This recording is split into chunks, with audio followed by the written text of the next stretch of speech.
بسم اللہ الرحمن الرحیم۔ سوال یہ پیدا ہوتا ہے کہ زینب کے کیا معنی ہیں؟ لغت میں جیسے زینب خوشبودار درخت کو کہا جاتا ہے،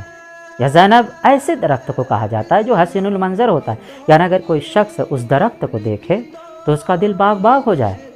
یا تیسرا معنی یہ بیان کیا گیا ہے کہ زینب دو کلمے کا مرکب ہے، یعنی دو کلمے سے مل کر بنا ہے، زین اور اب، یعنی اپنے باپ کی زینت۔ اور اب تمامی حضرات جانتے ہیں کہ جناب زینب سلام اللہ علیہ کے والد گرامی کا نام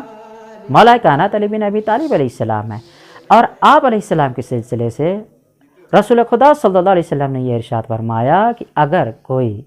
تمام انبیاء کرام علیہ السلام کی زینت کو دیکھنا چاہتا ہے تو اسے چاہیے کہ علی بن ابی طالب علیہ السلام کی طرف دیکھے۔ تو اس سے نتیجہ یہ نکلتا ہے کہ تمام انبیاء کرام علیہ السلام کی زینت کا نام مولا کائنات علی بن ابی طالب علیہ السلام ہے،